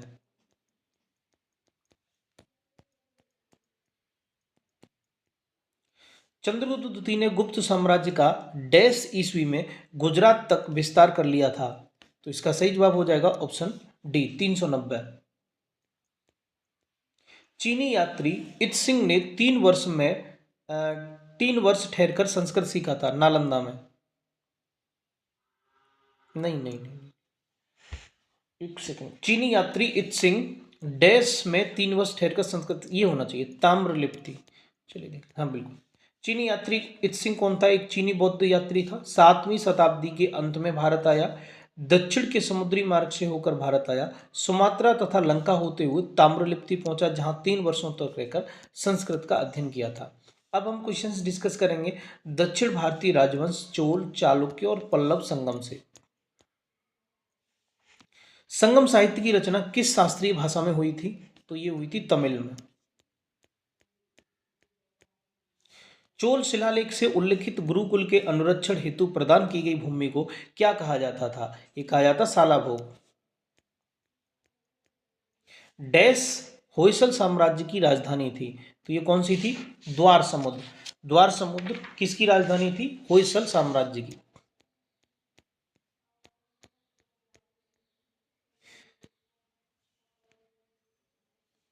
दिए गए विकल्पों में से किस राजवंश ने दक्षिण पूर्व एशिया में शिपिंग उद्यम स्थापित किए? किसने किए थे? चोल वंश ने। राजा सिंह विष्णु डैश वंश के शासक थे? ये थे पल्लव वंश के। पुलकेशन प्रथम और पुलकेशन द्वितीय नामक शासक डैश से संबंधित थे? चालुक्य वंश से। पुलकेशन द्वितीय किस राजवंश का सर्वाधिक प्रख्यात शासक था? चालुक्य का। डैश 7वीं और 8वीं सदी में बहुत शक्तिशाली हो गए और कांचीपुरम उनकी राजधानी थी। पल्लव।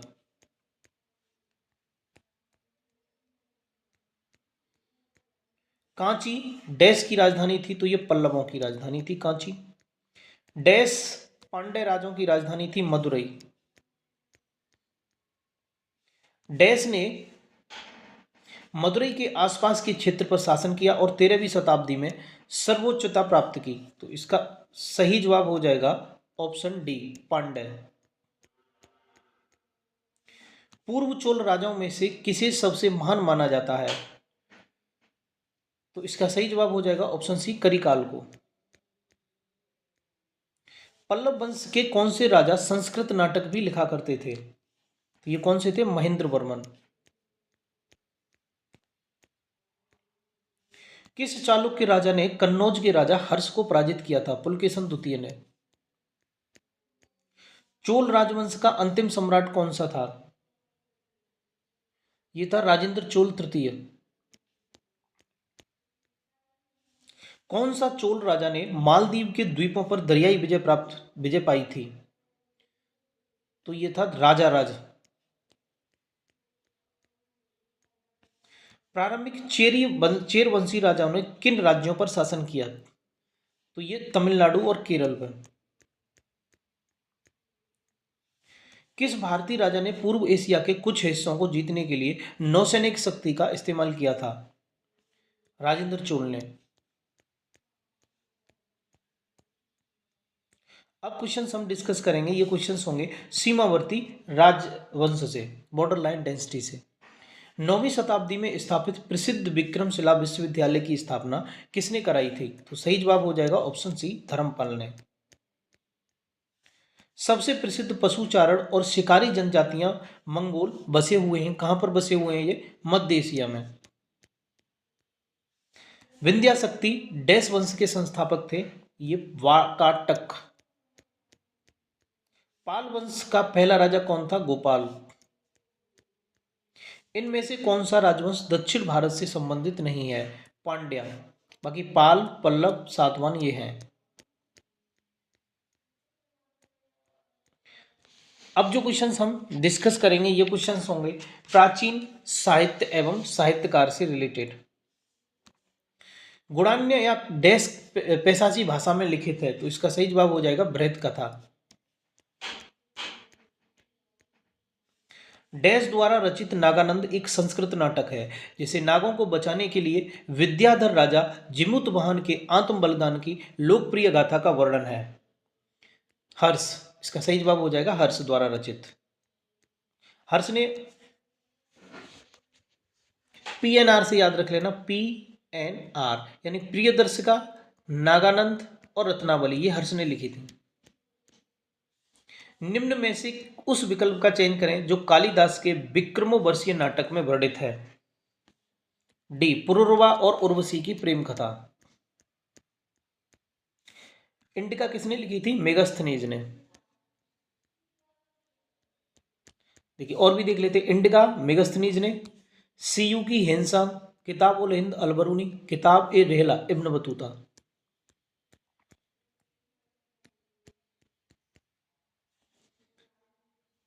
भारतीय महाकाव्य महाभारत के 18 पर्वों में से छठा पर्व कौन सा है जिसमें व्यापक रूप से भगवत गीता का वर्णन है? इसका सही जवाब हो जाएगा ऑप्शन ए, भीष्म पर्व। राजकुमारी रत्नावली की प्रेम कहानी के संबंध में संस्कृत नाटक रत्नावली किसके द्वारा लिखा गया? तो ये हर्ष के। कालिदास ने मेघदूत नामक अपने काव्य को निम्नलिखित में से किस भाषा में लिखा था? इसका सही जवाब हो जाएगा संस्कृत। कौन सी रचना कालिदास की नहीं है इनमें से? तो ये नीतिसार, विक्रमोर्वशीयम, रघुवंशम, अभिज्ञान शकुंतलम, ये सभी कालिदास की हैं। प्राचीन भारतीय महाकाव्य को डैश को अब तक ज्ञात सबसे लंबे महाकाव्य के रूप में जाना जाता है और अब तक लिखे गए सबसे लंबे महाकाव्य के रूप में वर्णित किया गया है। तो ये हो जाएगा महाभारत। पाणिनि संस्कृत के प्रसिद्ध डैश थे, कौन थे ये? व्याकरणाचार्य। कालिदास द्वारा लिखे गए अभिज्ञान शकुंतलम में शकुंतला का पुत्र कौन था? भरत। नाट्य शास्त्र भारत के शास्त्रीय नृत्य पर किसके द्वारा लिखा गया? भरत मुनि के। किसकी रचना कालिदास द्वारा की गई है? तो इसमें कुमार संभव। कालिदास की और भी रचना है, कुमार संभव, मेघदूतम, अभिज्ञान शकुंतलम। भवभूति की महावीर चरित, मालती माधव, उत्तर रामचरित, भारवी की किरातार्जुनीयम। प्रसिद्ध तमिल महाकाव्य मणिमेकली की रचना कौन सी है? तो इसका सही जवाब हो जाएगा ऑप्शन सी, सतनार। कौन सी पुस्तक विष्णु शर्मा की है? पंचतंत्र।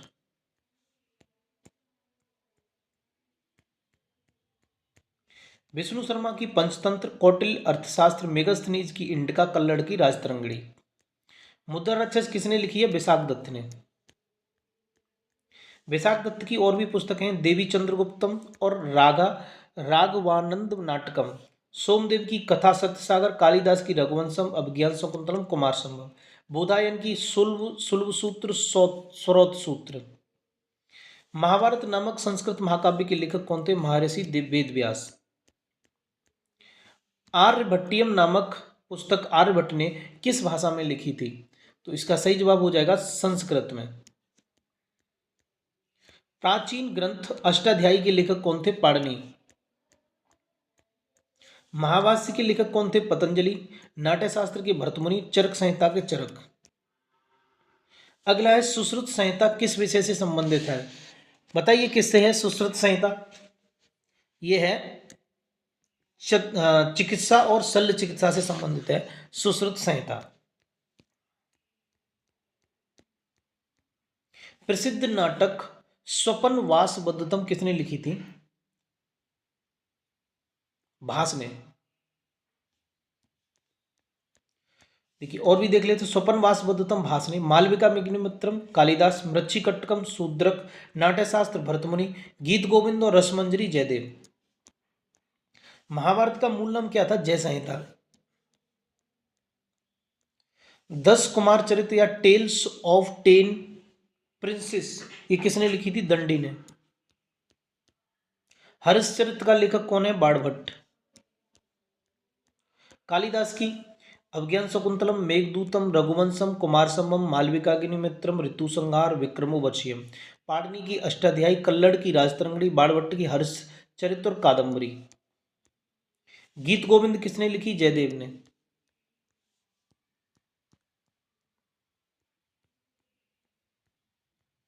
किताब उल हिंद किसने लिखी? अलबरूनी।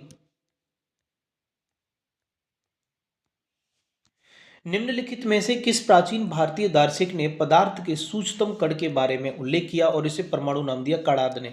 महर्षि कणाद। इंडिका पुस्तक मेगास्थनीज। इंडिका मेगास्थनीज। तमिल कवि कम्मन ने निम्नलिखित में से किस ग्रंथ के तमिल संस्करण का संकलन किया? इसका सही जवाब हो जाएगा रामायण। मृच्छिकट्टिकम किसने लिखी है? ये शूद्रक। निम्नलिखित में से किस प्राचीन भारत में किसने मृच्छिकट्टिका पुस्तक लिखी? शूद्रक। Repeat question. संगम काल के महाकाव्य शिल्पादिकारम और मणिमेखले किस भाषा में लिखी गई? तो ये लिखी गई थी तमिल में। इंपोर्टेंट रिपीट होगा, फिर भी ध्यान रखना फिर से। किसने संस्कृत नाटक मुद्रा राक्षस लिखी? कालिदास ने। माफ कीजिए, सॉरी, माफी चाहूंगा। मुद्रा राक्षस विशाख दत्त ने लिखी थी, ठीक है, कालिदास ने नहीं। कालिदास ने तो मालविका अग्निमित्रम और भी हैं कई सारी कालिदास की। निम्नलिखित में से कौन सा प्राचीन ग्रंथ पांचवा वेद भी कहा जाता है? तो ये कौन सा कहा जाता है? महाभारत को पांचवा वेद कहा जाता है। निम्नलिखित में से किसने रघुवंशम संकलित किया है? तो ये कालिदास ने। पंचतंत्र पंचतंत्र विष्णु शर्मा।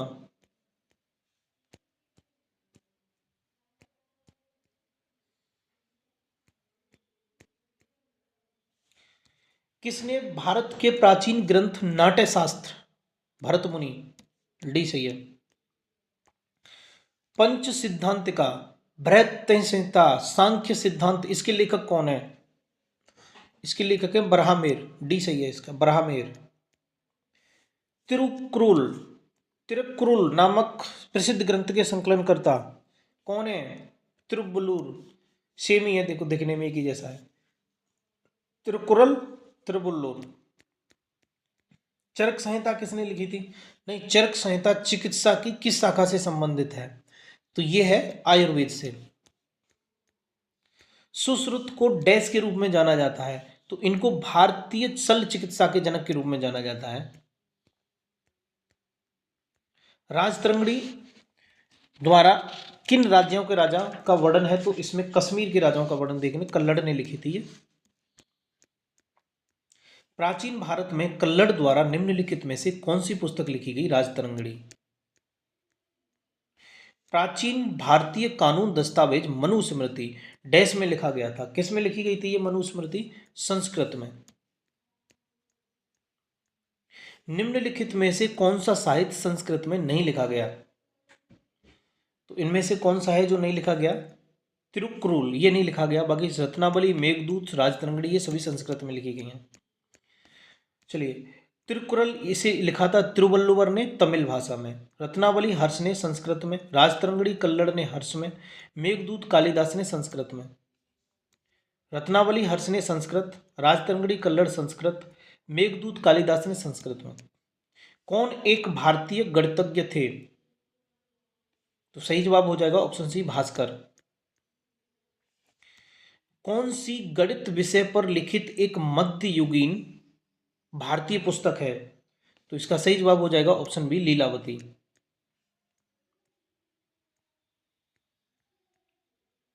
मनुस्मृति का अंग्रेजी में अनुवाद किसने किया था? जॉर्ज बुलर ने। Important question. मनुस्मृति का अंग्रेजी में अनुवाद जॉर्ज बुलर ने। हर्षचरित राजा हर्षवर्धन की जीवनी किसने लिखी थी? बाणभट्ट ने।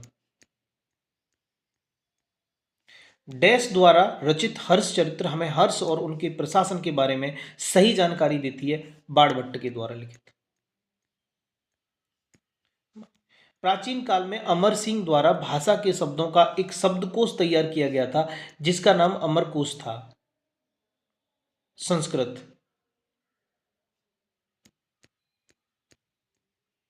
साहित्यिक कृति रत्नावली किसकी कृति है? तो हर्षवर्धन की है, बताया था। PNR प्रियदर्शिका, नागार्जुन और ये रत्नावली, ये सभी हर्षवर्धन ने लिखी हैं। देखिए हर्षवर्धन की रत्नावली, प्रियदर्शिका और नागानंद, PNR से आप याद रख लेना। प्रियदर्शिका, नागानंद और रत्नावली। चाणक्य की अर्थशास्त्र, शूद्र की मृच्छिकट्टिकम, कालिदास की मेघदूतम, कुमार संभव ऋतु संहार। भारत की महान साहित्यिक कृतियां मेघदूत और अभिज्ञान शकुंतलम ये किसकी हैं? कालिदास की। कालिदास की और भी देख लेते हैं। मालविकाग्निमित्रम, अभिज्ञान शकुंतलम, विक्रमोर्वशीयम, कुमार संभव, रघुवंशम, मेघदूतम।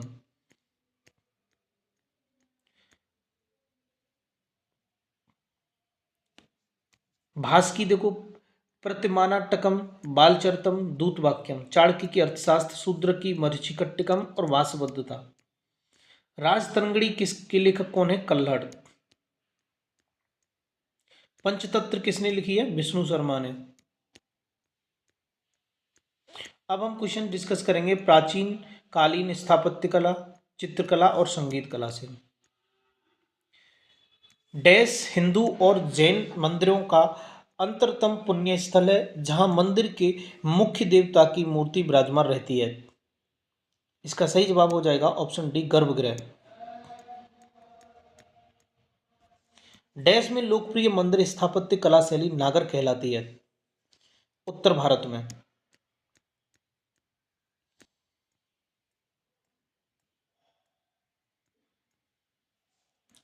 कुषाण शासकों की विशाल प्रतिमाएं माट में एक मंदिर में स्थापित की गई हैं।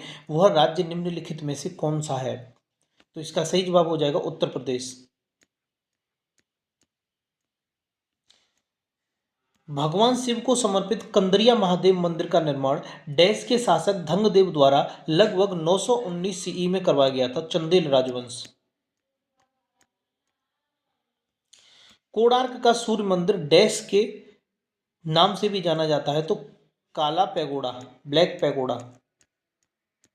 1984 में इसको यूनेस्को विश्व धरोहर में घोषित किया गया है। निम्नलिखित में से कौन सा भारत में स्थित एक बौद्ध मंदिर है? तो महाबोधि मंदिर ये बौद्ध मंदिर है भारत में। अगला क्वेश्चन है इनमें से किसे प्रसिद्ध कोणार्क सूर्य मंदिर की स्थापना का श्रेय दिया जाता है?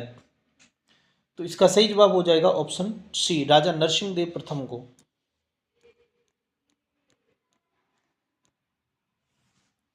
कौन सा निम्नलिखित मंदिरों में से किसे यूरोपीय नाविकों द्वारा ब्लैक पैगोडा भी कहा जाता है? कोणार्क मंदिर को।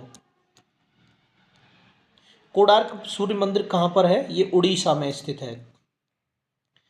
बौद्ध गुफाओं के लिए प्रसिद्ध कारलेक किस राज्य में स्थित है? तो यह है महाराष्ट्र में। खजुराहो का भव्य मंदिर डैश शासकों द्वारा बनाया गया था? खजुराहो का चंदेल शासकों के द्वारा। खजुराहो के स्मारक कहाँ पाए जाते हैं? ये मध्य प्रदेश में।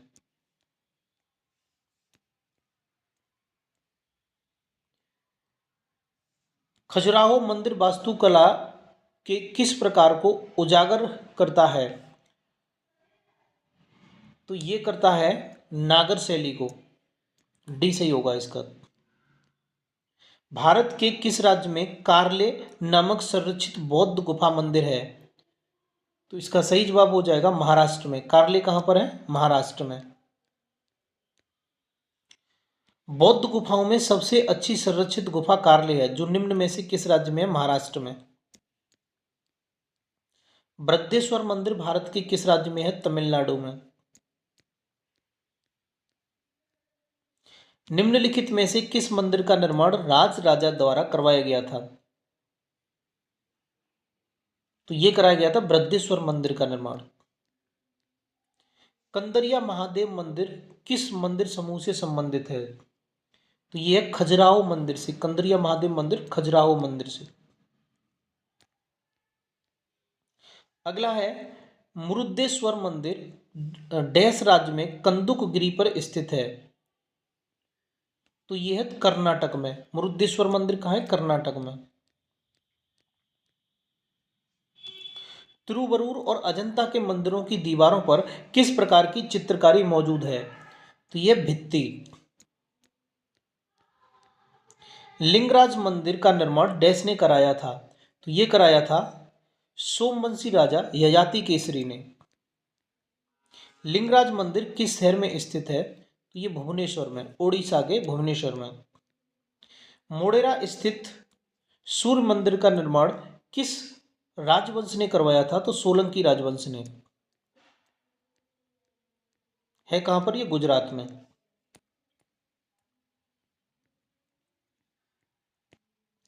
उदयगिरी और खंडगिरी गुफाएं डैश में स्थित रॉक कट गुफाएं हैं?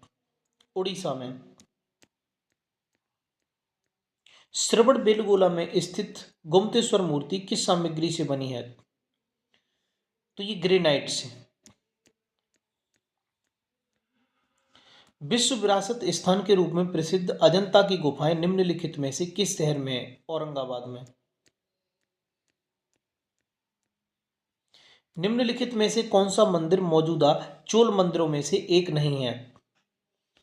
गंगाई कोंडा चोलापुरम ये नहीं है। बाकी कंफारेश्वर, ऐरावतेश्वर, बृहदेश्वर ये सभी हैं। अगला है कि इनमें से कौन सा युग्म सुमेलित है? खजुराहो मंदिर मध्य प्रदेश, ये सही है।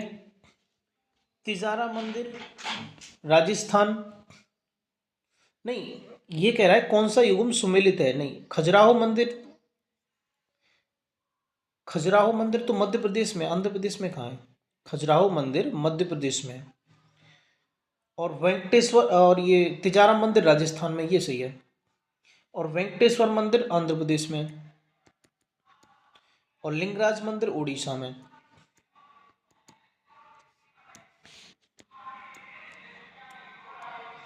यहां पर है, देखिए, खजुराहो मध्य प्रदेश में, तिजारा राजस्थान, वेंकटेश्वर आंध्र प्रदेश में, लिंगराज उड़ीसा में। उस स्मारक का नाम बताइए जो एक पुरातात्विक स्थल के सफल जीर्णोद्धार और संरक्षण का प्रमाण है। तो यह सांची स्तूप।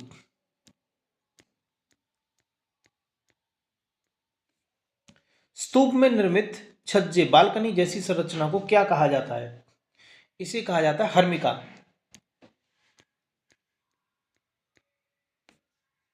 अंड क्या होता है? स्तूप का अर्धगोलाकार भाग। यष्टि छत का सहारा देने वाली बनाई जाती है। निम्नलिखित में से किस मंदिर का निर्माण पल्लव वंश के शासकों द्वारा कराया गया था? तो इसका सही जवाब हो जाएगा ऑप्शन ए, कांचीपुरम कैलाशनाथ मंदिर का। हिंदू मंदिर के किस हिस्से में बड़ी संख्या में उपासकों के लिए जगह होती है? तो ये होती है कहां? ऑप्शन डी, मंडप में।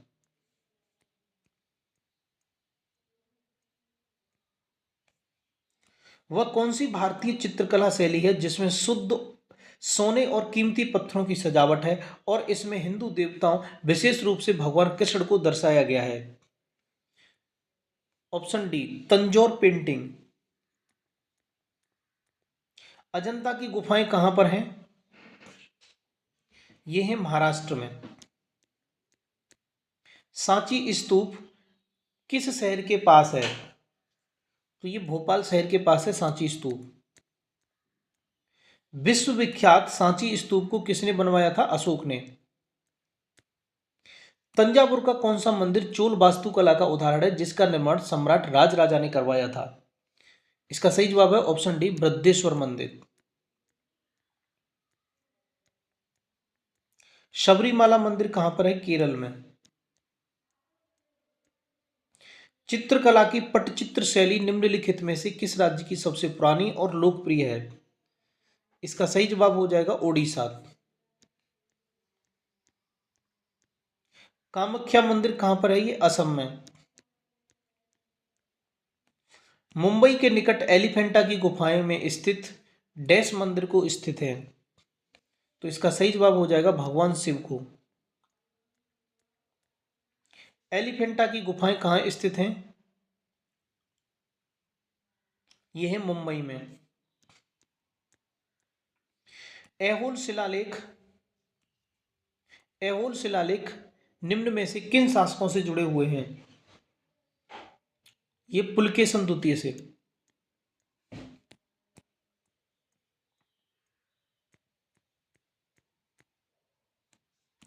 अजंता गुफा की चित्रकला भारत में डैश के स्वर्ण युग का प्रमाण है? तो ये बौद्ध धर्म के। अजंता गुफाओं की चित्रकारी क्या दर्शाती है? जातक कथाएं। अजंता के चित्र क्या चित्रित करते हैं? जातक कथाएं। अजंता और एलोरा की गुफाएं डैश धर्म की सबसे पहली वास्तुकला, गुफा चित्रकला एवं मूर्तिकला के उत्तम उदाहरणों में से एक है। बुद्ध। अजंता एवं एलोरा की गुफाएं कहां पर हैं? महाराष्ट्र में।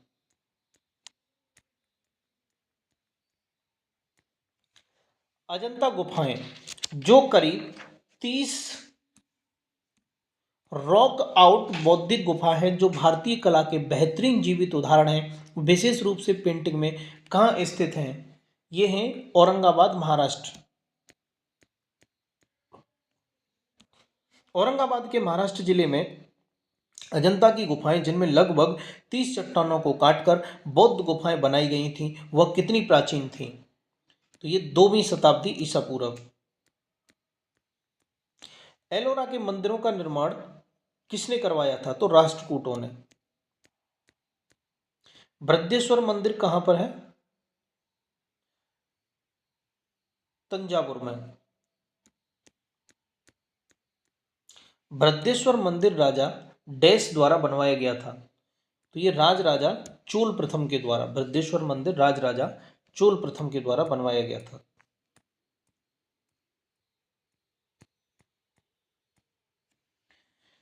बृहदेश्वर मंदिर शिव को समर्पित एक हिंदू मंदिर है जो भारतीय राज्य तमिलनाडु के तंजौर में स्थित है। यह डैश के सिंहासन की शोभा बढ़ाने के लिए बनवाया गया था। चोल साम्राज्य के प्रसिद्ध बृहदेश्वर मंदिर कहां पर है? यह है तमिलनाडु में। बृहदेश्वर मंदिर किस प्रकार की सामग्री से बनाया गया है? ग्रेनाइट। पुरी के जगन्नाथ मंदिर का निर्माण किसने कराया था? अनंत वर्मन चोडगंग ने। प्रसिद्ध सोमनाथ मंदिर कहां पर है? गुजरात में। सोमनाथ मंदिर गुजरात सौराष्ट्र के काठियावाड़ क्षेत्र में स्थित है। इसे सोमनाथ ज्योतिर्लिंग भी कहते हैं। इसी क्षेत्र में भगवान श्री कृष्ण ने यदुवंश का संहार करने के बाद अपनी नर लीला समाप्त की थी। 1024 ईस्वी में महमूद गजनी ने सोमनाथ मंदिर के हीरे जवाहरात लूटकर अपने देश गजनी चला गया। इसके बाद राजा भीमदेव सिद्धराज जयसिंह विजयधर कुमारपाल ने मंदिर की प्रतिष्ठा व पवित्रीकरण में सहयोग प्रदान किया। सोमनाथ मंदिर भारत में डैश के तट पर, गुजरात के पश्चिमी तट पर। निम्नलिखित में से विमल शाह द्वारा निर्मित संगमरमर का कौन सा मंदिर है? दिलवाड़ा मंदिर।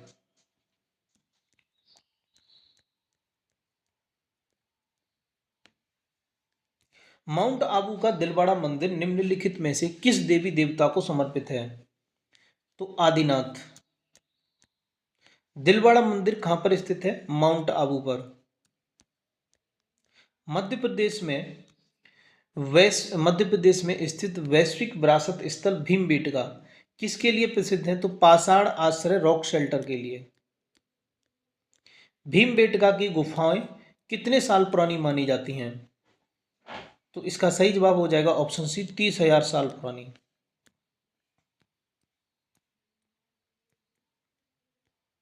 भीमबेटका की गुफाएं कहाँ स्थित हैं? मध्य प्रदेश में। हनमकोंडा शहर एक ऐतिहासिक हिंदू मंदिर हजारा स्तंभ मंदिर का निर्माण डैश द्वारा कराया गया था? तो इसका सही जवाब हो जाएगा रुद्रदेव के द्वारा। दिल्ली के अशोक स्तंभ ने वैज्ञानिकों को अचंभित कर रखा है क्योंकि यह मौसम की सभी अनिश्चितता को झेलता है और उसमें न तो जंग लगती है और ना ही संचारित होता है। वह किस धातु से बना हुआ है? इसका सही जवाब हो जाएगा लोहा। मीनाक्षी मंदिर कहां पर है? इसका सही जवाब हो जाएगा तमिलनाडु में। महाबोधि मंदिर महाबोधि मंदिर या महान जागृत मंदिर एक बौद्ध मंदिर है जो बिहार में स्थित है। महाबोधि मंदिर शंकुल भगवान बुद्ध से संबंधित 4 पवित्र स्थलों में से एक स्थित है बिहार में।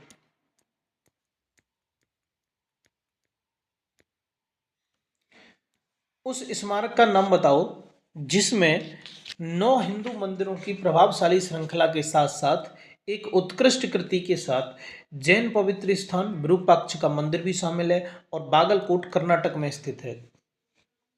इसका सही जवाब हो जाएगा ऑप्शन सी, पट्टडकल में स्मारकों का समूह। निम्नलिखित में से किस राजा ने गंगैकोंडा चोलापुरम मंदिर का निर्माण कराया था?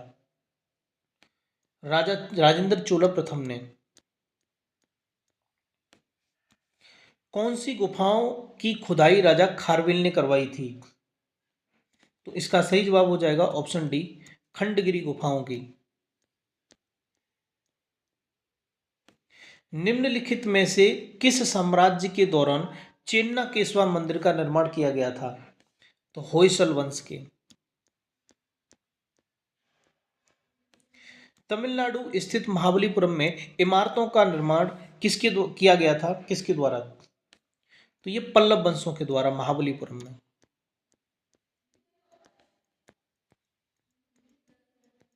अगला है शोर मंदिर कहां पर स्थित है? ये है महाबलीपुरम में। शोर मंदिर महाबलीपुरम। कांचीपुरम में कैलाशनाथ मंदिर का निर्माण पल्लवों के शासनकाल में। तांत्रिक योगिनी पंथ का मूल स्थान कहाँ माना जाता है? उत्तर प्रदेश। माफ कीजिए, माफी चाहूंगा, तांत्रिक योगिनी पंथ का मूल स्थान ओडिशा में है। गांधार कला एक बौद्ध दृश्य कला शैली जिसका विकास प्रथम शताब्दी ईसा पूर्व तथा 4 शताब्दी ईसा पूर्व में व्यापक तौर पर डैश के साम्राज्य में समृद्ध हुआ। इसका सही जवाब है पल्लव। श्रवण बेलगोला कहां पर स्थित है? कर्नाटक में।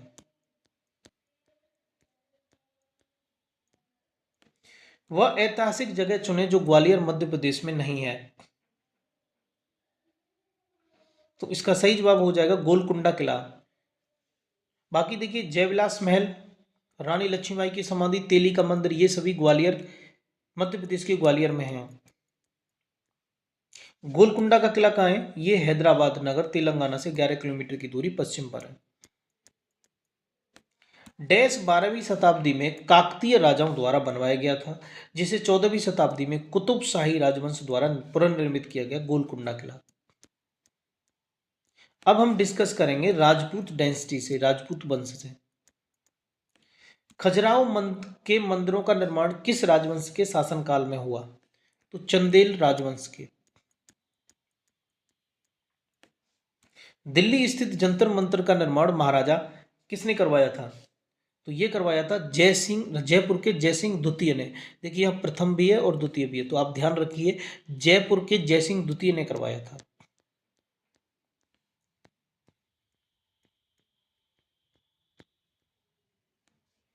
महाराजा सवाई जय सिंह द्वारा निर्मित जंतर मंतर क्या है? इसका सही जवाब हो जाएगा ऑप्शन डी, खगोलीय वेधशाला, यानी एस्ट्रोनॉमिकल ऑब्जर्वेटरी। ऑब्जर्वेटरी। कितने शहरों में महाराजा जयसिंह द्वितीय ने जंतर मंतर का निर्माण कराया था? तो 5 शहरों में। टावर ऑफ विक्ट्री विजय स्तंभ डैश में है? राजस्थान में। और इसे किसने बनवाया था?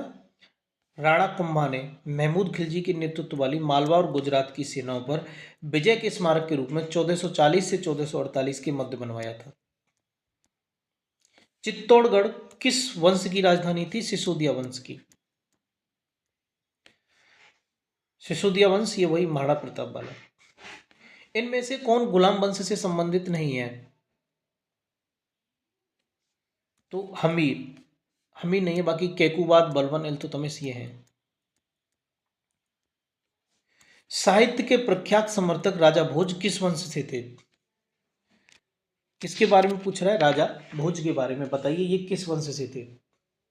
तो ये थे परमार वंश से। प्रतिहार राजवंश का संस्थापक कौन था? तो ये था हरिश्चंद्र। प्रतिहार, माफ कीजिए गलत जवाब दे दिया। इसका सही जवाब होगा, नहीं, प्रतिहार राजवंश का पूछ रहा है ना, प्रतिहार राजवंश का भी आई थिंक हरिश्चंद्र ही होना चाहिए। चलिए देख लेते हैं एक बार। सही है, ऑप्शन सी करेक्ट है, हरिश्चंद्र। प्रतिहार राजवंश अग्नि कुल के राजपूतों में सर्वाधिक प्रसिद्ध राजवंश था। प्रतिहार वंश के संस्थापक राजा हरिश्चंद्र थे, जो एक ब्रह्म क्षत्रिय थे। इनकी राजधानी कन्नौज थी। ग्वालियर अभिलेख के तहत इस वंश का वास्तविक संस्थापक नागभट्ट प्रथम को माना जाता है, जिसका शासनकाल 730 से 750 ईस्वी था। अगला क्वेश्चन है कि निम्नलिखित में से किसने माउंट आबू के पास काया दायरा गांव में गोरी राजवंश के मोहम्मद गोरी को हराया था? तो इसका सही जवाब हो जाएगा ऑप्शन सी, भीमदेव सोलंकी द्वितीय ने माउंट आबू के पास में काया दायरा गांव में गोरी राजवंश के मोहम्मद गोरी को हराया था। अब जो क्वेश्चंस हम डिस्कस करेंगे ये होंगे एनिशियंट पीरियड मिससेलेनियस, यानी प्राचीन काल विविध से related. Vikram Samvat calendar Gregorian calendar से डैश वर्ष आगे है? कितना आगे है? 56.7 वर्ष आगे है। कागज का आविष्कार किसने किया था? तो ये किया था कैलुन ने। भारत के किस राज्य को प्राचीन समय में कामरूप के रूप में जाना जाता था? तो असम को।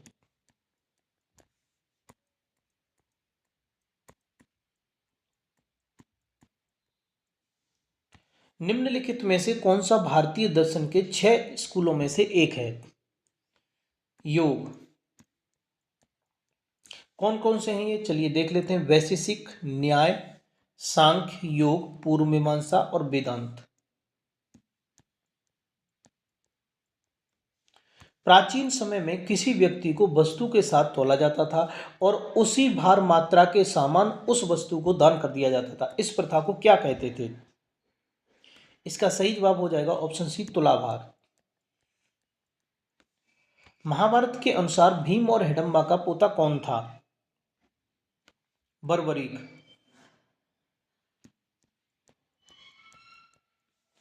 पुरातत्वविद बीबी लाल ने मेरठ जिले के हस्तिनापुर में कब खुदाई करवाई थी?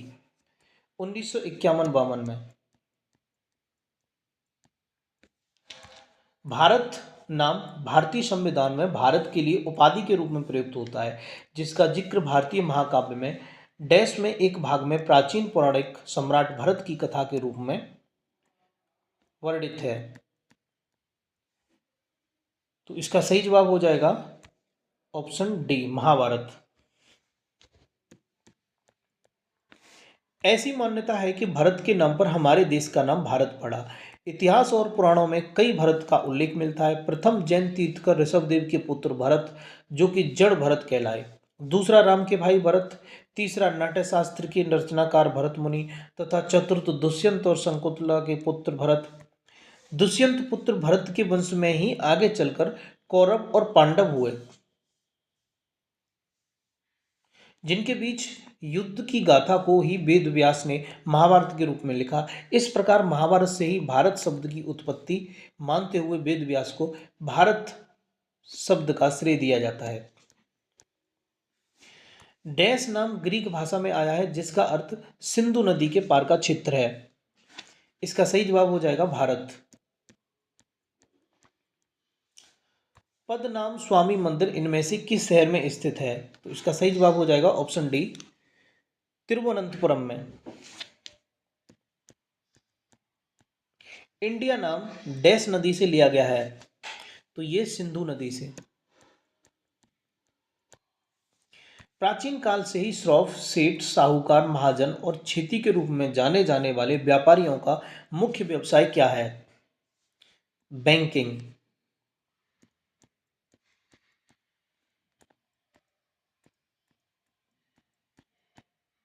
महाभारत युद्ध कितने दिनों तक चला था? 18 दिन तक। डैश की अवधारणा अंधविश्वास भरी मान्यताओं पर आधारित है? सांप और सीढ़ी। सबसे पहले पहिया किसका बना था? लकड़ी का। डैश ने दिल्ली शहर की स्थापना सबसे पहले की थी और इसे इंद्रप्रस्थ नाम दिया था? पांडवों ने। कामरूप का प्राचीन साम्राज्य किस राज्य में मौजूद था? असम।